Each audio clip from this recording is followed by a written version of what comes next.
പ്ലാങ്കുടി കാവിലെ കാഴ്ചകളാണ് ഈ എപ്പിസോഡിലുള്ളത്. നമ്മൾ നേരത്തെ കാളിപ്പാറ പോയിരുന്നു, അവിടെ നിന്ന് അടുത്ത് നേരെ വന്നത് ഇങ്ങോട്ടാണ്, പ്ലാങ്കുടിക്കാവ് ഇക്കോ ടൂറിസം. വന്ന വഴികളൊക്കെ കണ്ടിട്ട് വരിക.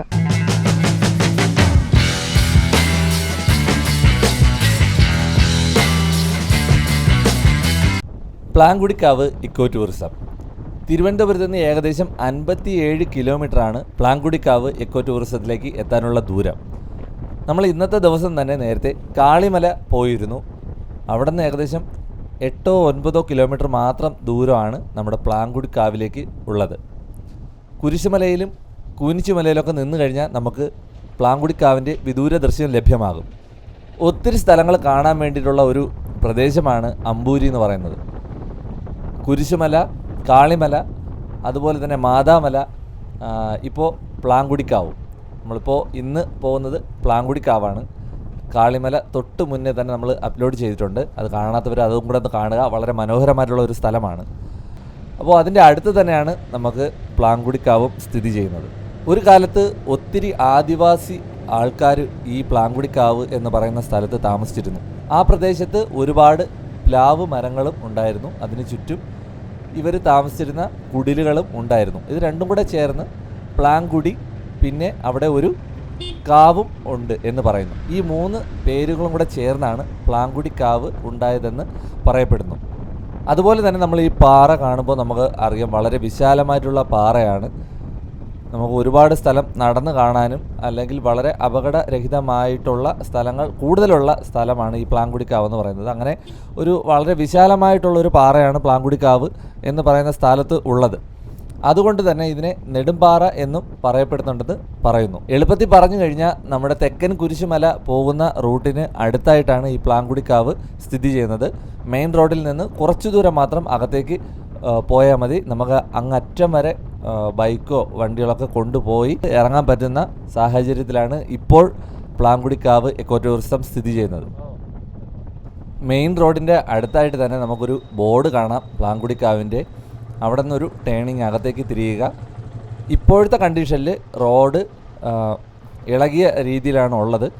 അപ്പോൾ കുറച്ച് ദൂരം അകത്തേക്ക് പോകണം. അത്രയും ദൂരം നമ്മൾ ശ്രദ്ധിച്ച് സൂക്ഷിച്ച് പോവുക.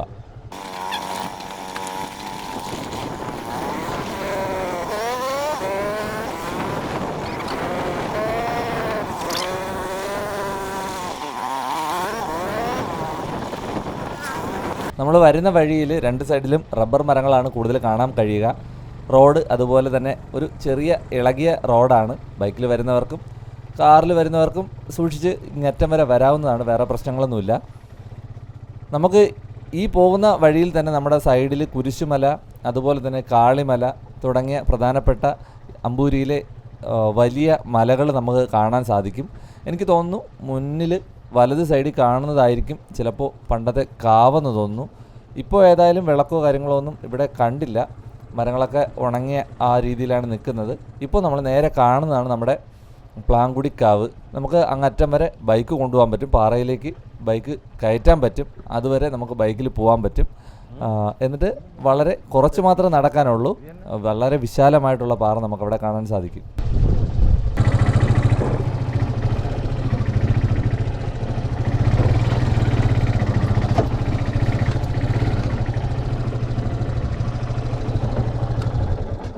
നമ്മൾ ബൈക്കൊക്കെ പാർക്ക് ചെയ്തു ഫസ്റ്റ് ഇറങ്ങുമ്പോൾ തന്നെ നമുക്ക് ഇതാണ് കാണുന്ന ദൃശ്യം. അപ്പോൾ പലയിടത്തായിട്ട് കണ്ടു, ഒരുപാട് കുപ്പികളൊക്കെ പൊട്ടിച്ച് ഇട്ടിരിക്കുന്നത് കാണാൻ സാധിച്ചു. അപ്പോൾ ആൾക്കാരൊക്കെ വരുന്ന ഒരു സ്ഥലം തന്നെയാണ് പ്ലാങ്കുടിക്കാവ്. നമ്മൾ സ്ഥലം ആസ്വദിക്കുന്നതിനോടൊപ്പം പ്രകൃതിയെ സംരക്ഷിക്കാനുള്ള ചുമതലയും കൂടെ നമുക്കുണ്ട്. അത് ആരും മറന്നു പോകരുത്. അതാണ് കുരിശുമല, അതാണ്ടാ കണ്ട അതാണ് കുരിശുമല. അപ്പുറത്ത് കാളിപ്പാറ. അത് കാല് നോക്കിയോട്ടെ, ഫുള്ള് കുപ്പി ഇഷ്ടംപോ. പാറയുടെ പുറത്തൊരു പ്രത്യേക നിർമ്മിതി കാണാൻ സാധിക്കും. അന്വേഷിച്ചപ്പോൾ ഈ പാറ എന്തോ നിയമപരമായിട്ടുള്ള എന്തോ പ്രശ്നങ്ങൾ നേരിടുന്നുണ്ട്. അതിൻ്റെ ഭാഗമായിട്ട് അല്ലെങ്കിൽ ഇക്കോ ടൂറിസം എന്നുള്ള പദ്ധതിയോ എന്തോ വന്നപ്പോഴത്തേക്ക് ഒരു വാച്ച് ടവർ നിർമ്മിക്കാനുള്ള പരിപാടി തുടങ്ങിയതാണ്. പക്ഷെ അത് പൂർത്തീകരിച്ചിട്ടില്ല. പ്ലാങ്കുടി കാവിലെ കാഴ്ചകളാണ് ഈ എപ്പിസോഡിലുള്ളത്. നമ്മൾ നേരത്തെ കാളിപ്പാറ പോയിരുന്നു, അവിടെ നിന്ന് അടുത്ത് നേരെ വന്നത് ഇങ്ങോട്ടാണ്, പ്ലാങ്കുടിക്കാവ് ഇക്കോ ടൂറിസം. അപ്പോൾ ഇവിടെ മെയിനായിട്ട് പറയാനുള്ളത് ഈ പുറകിലത്തെ വലിയൊരു വ്യൂ തന്നെയാണ്. ഇവിടെ കാണാൻ ഒരു വെറൈറ്റി ആയിട്ടുള്ളതെന്ന് പറയാം. ഇവിടെ നിന്ന് നേരെ കാണുന്നത് കുരിശുമല, കാളിപ്പാറ, രണ്ടും നമുക്ക് നേരെ കാണാൻ പറ്റും. ഇനി ഇവിടെ ഫുള്ളും സംഭവം ഇതുപോലുള്ള അത്ര ടോപ്പിൽ നമ്മൾ താഴോട്ട് വന്നതാണ്. അപ്പോൾ അത്ര വലിയ വ്യൂ ഒന്നും ഇവിടെ കാണാനില്ല. ഇപ്പോൾ സമയം 11:15 ഒരുവിധം വെയിൽ തുടങ്ങിയിട്ടുണ്ട്. ഇപ്പം നല്ല ചൂട് സീസണാണ്. പിന്നെ ഇവിടെ ഫുള്ള് സുരക്ഷാ ക്രമീകരണങ്ങൾക്കുള്ള പരിപാടികളൊക്കെ തുടങ്ങി വെച്ചിട്ടുണ്ട് എന്നോ, പക്ഷേ ഒന്നും പൂർത്തീകരിച്ചിട്ടില്ല. ഒരുപാട് ബിയർ കുപ്പിയും കാര്യങ്ങളും ഒക്കെ ഉണ്ട്. ഒരടിപൊളി സ്ഥലം തന്നെയാണ് ഇക്കോ ടൂറിസം എന്ന് പറഞ്ഞ് തുടങ്ങിയിട്ട് വരുന്ന വഴികളൊക്കെ നിങ്ങൾ കണ്ടു കാണും. അപ്പോൾ അതുപോലുള്ള ഒരു വ്യൂ തന്നെ. ഈ പുറകിൽ കാണുന്നത് അടിപൊളി വ്യൂ ആണ്, സൂപ്പറാണ്. നമ്മൾ അവിടെയാണ് നിന്നത്, കാളിപ്പാറ, ഇപ്പുറത്ത് കുരിശുമല, ഇത് രണ്ട് വലിയ മല. ഇതിൻ്റെ പേര് മാതാമല, കൂനിച്ചുമല, കൊണ്ടകെട്ടിമല അങ്ങനെയൊക്കെ പറയുന്ന പേരുകൾ കേട്ടിട്ടുണ്ട്. പക്ഷേ എപ്പോഴും വരുമ്പോഴത്തേക്കും അങ്ങോട്ടും ഇങ്ങോട്ടൊക്കെ പിരിഞ്ഞു പോവും അങ്ങനെ. അപ്പോൾ ഇവിടെ വന്ന വഴിക്ക് 1-2 പേരുണ്ടായിരുന്നു, ഇപ്പോഴും 1-2 പേരുണ്ട്, അത്രയേ ഉള്ളൂ ആൾക്കാർ. പിന്നെ ഉച്ച സമയത്ത് ഇവിടെ വേറെ ആരും വരാനും ചാൻസ് കുറവാണ്. ഇവിടെ എന്നാൽ മെയിൻ റോഡ് കാണാൻ പറ്റും, പിന്നെ കുറച്ച് അങ്ങിങ്ങായിട്ടുള്ള സ്ഥലങ്ങളും കാണാൻ പറ്റും. ഈ കാണുന്ന വ്യൂ തന്നെയാണ് നമ്മുടെ പ്ലാങ്കുടിക്കാവ് എന്ന് പറഞ്ഞ സ്ഥലം. വെയിൽ ചൂടുകൊണ്ട് എല്ലാ ചെടികളും കരിഞ്ഞ് ഉണങ്ങി നിൽക്കുകയാണ് ഇപ്പോൾ. നേരത്തെ പറഞ്ഞതുപോലെ ഇത് വളരെ വിശാലമായിട്ടുള്ളൊരു പാറയാണ്. ഇപ്പോൾ വേനൽക്കാലമാണ്, പക്ഷേ വേനൽക്കാലത്തല്ല, കുറച്ചും കൂടി തണുപ്പുള്ള ഒരു സമയം അല്ലെങ്കിൽ മഴ സീസണൊക്കെ വന്നു കഴിഞ്ഞാൽ സംഭവം ഇവിടുത്തെ കാഴ്ചകളുടെ ലെവൽ തന്നെ വേറെ ആയിരിക്കും, അത് ഉറപ്പാണ്.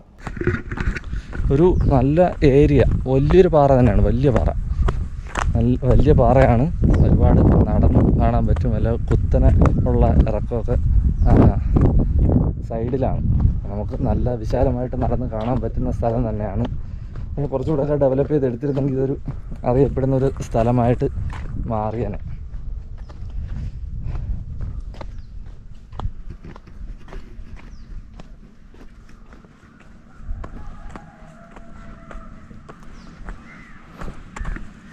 അങ്ങ് പോകുന്നുണ്ട്. പിന്നെ നമുക്ക് വന്നപ്പോൾ നിങ്ങൾ കണ്ടു കാണും, ഇതുവരേക്കും നമുക്ക് വണ്ടിയിൽ വരാൻ പറ്റും.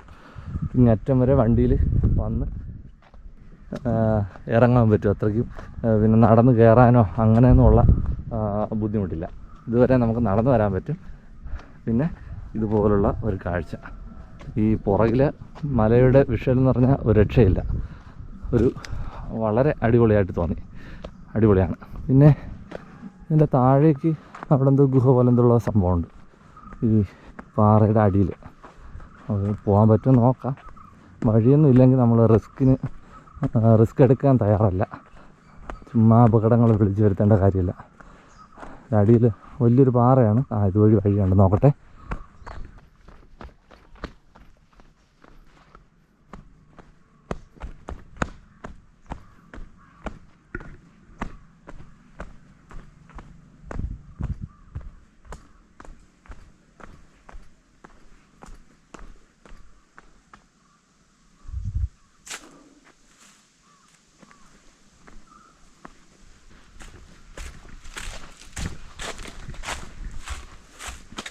ആൾക്കാർ പോകുന്ന വഴി തന്നെയാണിത്. വഴി പോലെ തന്നെ ഉണ്ട്, നടന്നു പോകുന്ന വഴിയുണ്ട്.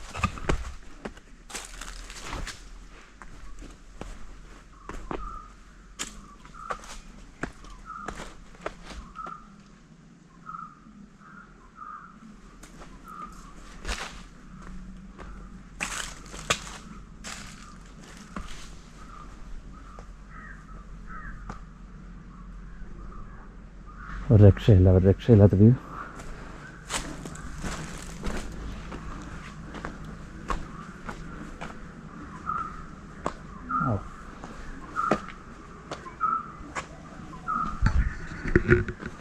നമ്മൾ തീയൊക്കെ ഇട്ടേക്കാം.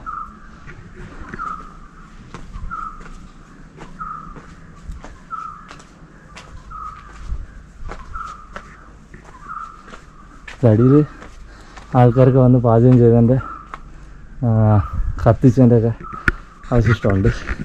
പക്ഷേ ആൾ കയറിയിരുന്നാലും നനയോ വെയിലൊന്നും അടിക്കില്ല. അത്രയ്ക്കും വലിയൊരു ഗുഹ പോലെ കിടപ്പുണ്ട് ഇതിനകത്ത്. അതിൻ്റെ മുകളിലാണ് നമ്മൾ പറഞ്ഞ വിഷ്വൽ വ്യൂ ഉള്ളത്. ഇവിടുന്ന് നമ്മളിങ്ങോട്ട് ഇറങ്ങി വന്നതാണ് മുകളിൽ നിന്ന്. അപ്പോൾ ഒറ്റയ്ക്ക് ഇതുപോലുള്ള സ്ഥലത്ത് വരുമ്പോൾ ഒന്ന് ശ്രദ്ധിക്കുക. അപ്പോൾ ആവനൊക്കെ ഒന്നും ഇല്ലാതിരിക്കുമ്പോഴേ എന്തെങ്കിലുമൊക്കെ കയറി ഇരുന്ന് കഴിഞ്ഞാൽ പണിയാവില്ലേ. അപ്പോൾ നമ്മൾ കൂടുതൽ സമയം ഇവിടെ നിൽക്കുന്നില്ല, വേറൊന്നുമില്ല, ഇവിടുന്ന് മുകളിലേക്ക് തന്നെ പോവുകയാണ്.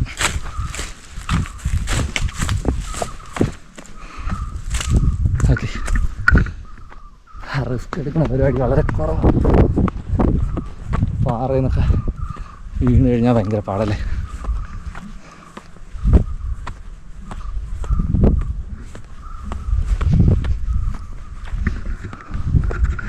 അതിൻ്റെ കൂടെ പപ്പ വന്നിട്ടുണ്ട്. അപ്പോൾ അവിടെ നിൽക്കുകയാണ്.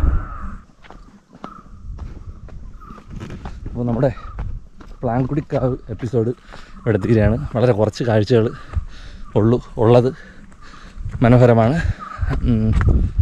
നമ്മുടെ കാളിപ്പാറയിൽ നിന്ന് ഏകദേശം 8-9 കിലോമീറ്ററിനകത്ത് ആണ് ഈ സ്ഥലത്തേക്കുള്ള ദൂരം. പ്ലാങ്കുടിക്കാവിലെ വിശേഷങ്ങൾ ഇഷ്ടപ്പെട്ടിട്ടുണ്ടെങ്കിൽ ഉറപ്പായിട്ടും ഉറപ്പായിട്ടും ലൈക്ക് ചെയ്യുക. നമ്മുടെ ചാനലിപ്പോൾ ഒരു 750 സബ്സ്ക്രൈബ് കഴിഞ്ഞതേ ഉള്ളൂ. കുറച്ചുകൂടെ ചാനൽ സെറ്റാവാണ്ട്. അപ്പോൾ എല്ലാവരും സപ്പോർട്ട് ചെയ്യാം കേട്ടോ. നമ്മുടെ ഓൾ കേരള ട്രിപ്പൊക്കെ ഉടനെ വരുന്നുണ്ട്. പിന്നെ ഒരുപാട് ട്രാവലിങ്ങിൻ്റെ വീഡിയോസ് വരുന്നുണ്ട്. അപ്പോൾ എല്ലാവരും ഒന്ന് സപ്പോർട്ട് ചെയ്യാം. ഓക്കെ, അടുത്ത വീഡിയോയിൽ കാണാം. ബൈ.